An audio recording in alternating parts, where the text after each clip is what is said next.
My daughter's 8 years old and she already has her Christmas list. I get a little bit of a panic because you cannot screw up talking to Santa. For years, the public has questioned why action film star Tom Cruise appears to have such a distant and unresolved relationship with his daughter.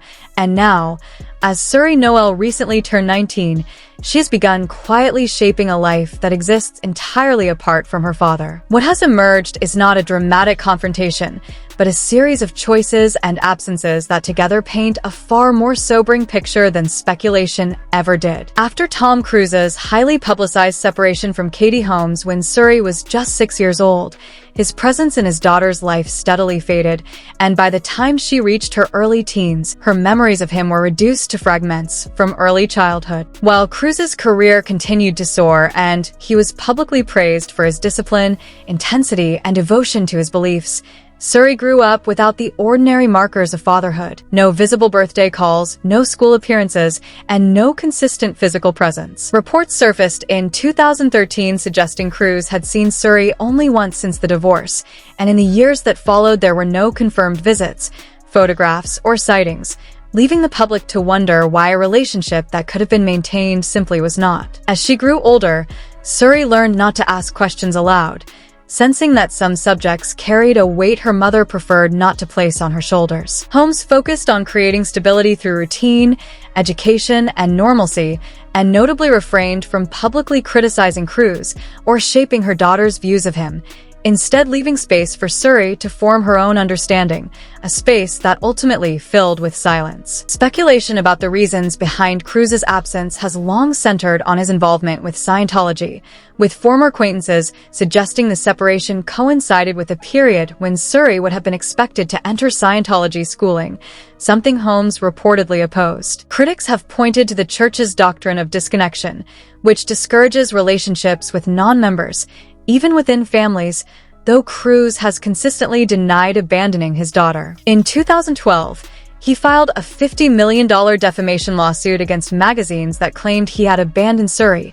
asserting through his attorney that he was a loving father and emphasizing that he met all legal obligations, including paying approximately $400,000 per year in child support. While there is no indication he failed to meet those financial commitments, money never replaced presence, and for more than a decade Cruise has not been seen publicly with Suri, while maintaining visible relationships with his two adopted children, Isabella and Connor, both of whom are active in Scientology. Journalists who have extensively covered the church have noted that Holmes securing primary custody and raising Suri outside of Scientology was viewed internally as a major rupture, though Cruise, due to his was reportedly not required to fully sever ties. Even so, his absence continued, becoming increasingly conspicuous at key moments. When Suri graduated from high school, Cruise was photographed attending a concert in London, and as she prepared to begin college at Carnegie Mellon, he was seen at the Paris Olympics,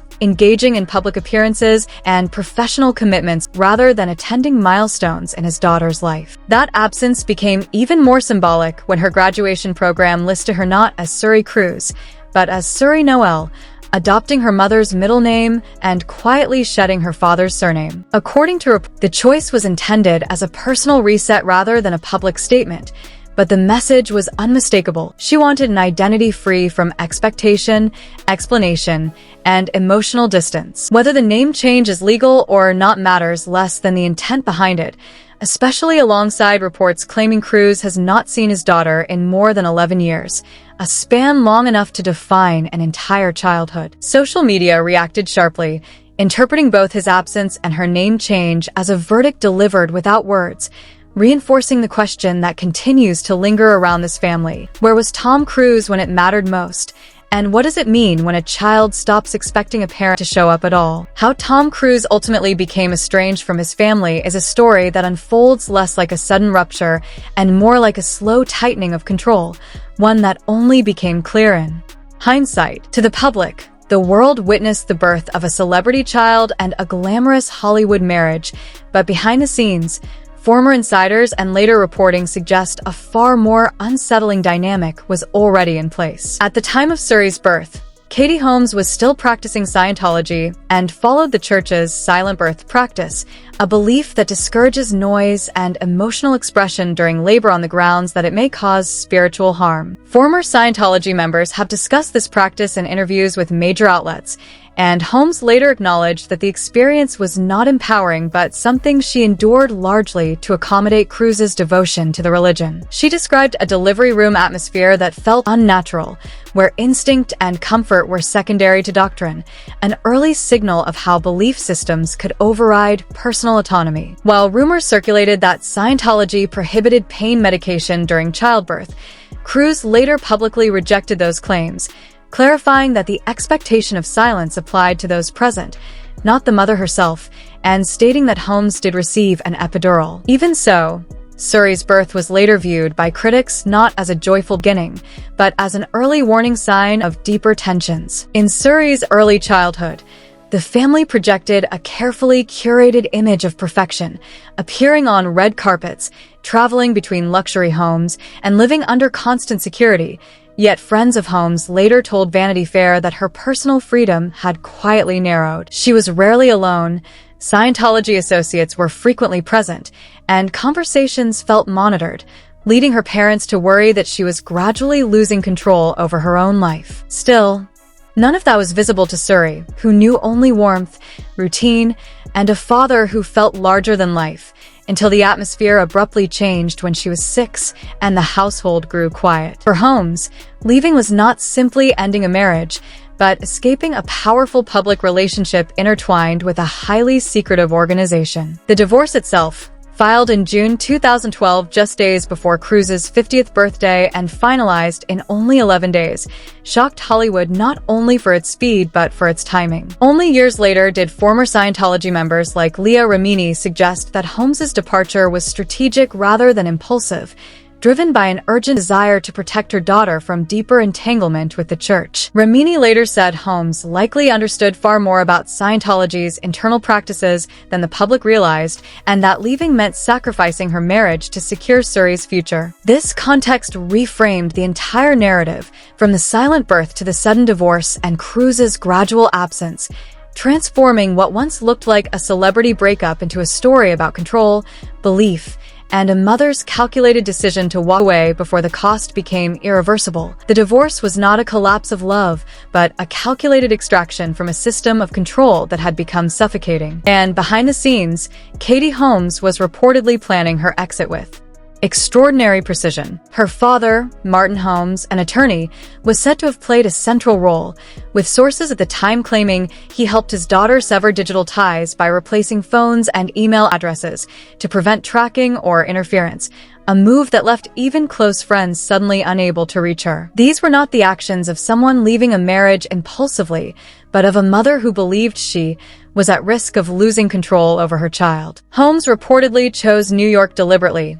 understanding that its custody laws emphasize stability and routine, and she filed for divorce while Tom Cruise was overseas filming Oblivion, reducing the chance of immediate resistance. Those familiar with the situation have suggested she may have agreed to strict silence regarding Scientology and its senior figures in exchange for full custody of Surrey, a theory that gains weight when considering another striking detail. Holmes has never publicly criticized Scientology, never accused Cruise of abuse, and never spoken in depth about the marriage. Her restraint has often been misread as neutrality, but it may instead have been the cost of securing her freedom and protecting her daughter. When the divorce was finalized, Holmes achieved what she had set out to do: full custody and the ability to raise Surrey outside Scientology, while Cruise faded from Surrey's daily life almost immediately, whether by choice, belief, or obligation, with the outcome remaining the same. A child grew up without her father present, not because of distance or money, but because crossing that divide may have required choosing between faith and family. At 6 years old, Surrey could not understand legal strategies or settlement terms, but she understood silence and absence, the abrupt shift from a house full of movement to one that felt suddenly empty, with no gradual transition and no explanation. Holmes shielded her daughter from adult truths, allowing her to grow without that burden until she was strong enough to face it, a decision that helps explain why the silence between father and daughter endured for so long. For Surrey, The contradiction was deeply disorienting. Her father existed everywhere in posters, films, and magazine covers, yet no longer existed beside her. A paradox that confuses a child learning how the world works. Many assumed that as she grew older, Cruz would re-enter her life more fully, but accounts that later surfaced suggested otherwise. When Suri reportedly spoke candidly about her relationship with her father for the first time, it did not come through a dramatic interview or public statement, but through quiet accounts attributed to those who claim to have heard her speak plainly. No recording or transcript exists, yet the consistency of these descriptions made them feel deliberate. According to those accounts, Suri did not describe the relationship as strained or complex, but as functionally absent, not in the public relations sense of busy schedules, but in the private sense of a parent becoming theoretical. She allegedly said there were years when she stopped expecting calls because the expectation hurt more than the silence, that she learned not to mention school events or milestones because they were met with vague encouragement instead of presence, and that disappointment became so routine it no longer registered as anger. What unsettled those who heard her was the absence of bitterness, replaced instead by detachment, as if she were describing someone she knew intellectually rather than emotionally, a famous name, a face recognized by the world, but one whose absence she had already accepted long before others noticed it. The most devastating part, according to those accounts, was not what Tom Cruise did, but what he did not do. Suri allegedly said there was never a dramatic final argument, never a clear moment of rejection she could point to. Instead, there was a slow and painful realization that she existed outside the priorities that structured his life. Shockingly, she did not accuse him of cruelty, shouting, or abuse. What she described was more difficult to confront: indifference wrapped in formality. Sources claim Suri spoke about communication that rarely came directly from him, but instead arrived through intermediaries. Messages were relayed, updates filtered, gifts sent without follow-up, and financial support provided without any emotional continuity. She allegedly said it felt less like being parented and more like being managed. At one point, she reportedly questioned whether she was even allowed to want more from her father, a realization that quietly reshaped how she viewed the relationship. Those close to Suri say that as she grew older, she became acutely aware that her life and her father's life ran in parallel rather than intersecting. She watched him speak passionately in interviews about his work, his belief systems, and his legacy, and she noticed how rarely she appeared in that language. Over time, this absence became something she accepted rather than fought against. In that context, the decision to use a different name at her graduation was not impulsive or emotional. According to these accounts, it was the conclusion of a long internal process. Suri allegedly said she did not drop her father's surname out of anger or rebellion, but because it no longer reflected the relationship she actually had with him. She described the name as heavy, not because of fame, but because it carried an assumption of closeness that did not exist. Teachers, peers, and even strangers assumed warmth, access, and a bond, and she found herself constantly correcting those assumptions. Over time, that became exhausting. By choosing Noel, her mother Katie Holmes's middle name, Suri reportedly felt aligned with the parent who had been consistently present. Not perfect, not flawless, but reliably there. The parent who knew her routines, her fears, her rhythms, and her quiet moments. The one whose love did not need interpretation or explanation. Despite everything, what Suri reportedly feels toward her father is not hatred. According to those familiar with her perspective, she does not want to punish him, embarrass him, or extract public apologies through headlines. She allegedly said she simply wants the freedom to define herself without carrying someone else's unfinished story. She wants a life that is hers, not one framed by absence or speculation. That desire for normalcy has appeared in small but telling ways. Recently, the 19-year-old was spotted riding the New York City subway like any other commuter after returning home from university in Pittsburgh,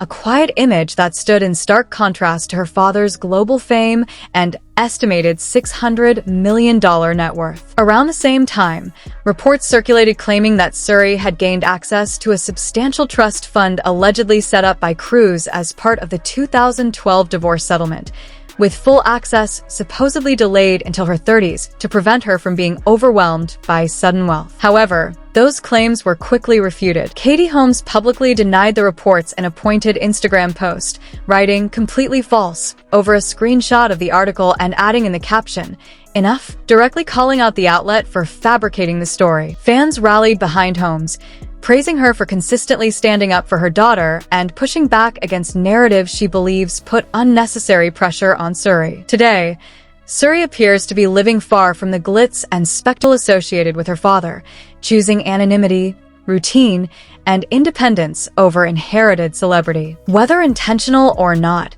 her choices reflect a young woman shaping an identity grounded in the life she was raised in, not the one she was expected to inherit. What do you think about Tom Cruise's estrangement from his daughter? Do you believe Suri's decision to change her name was justified? Share your thoughts in the comments, and remember to like, share, and subscribe for more stories like this.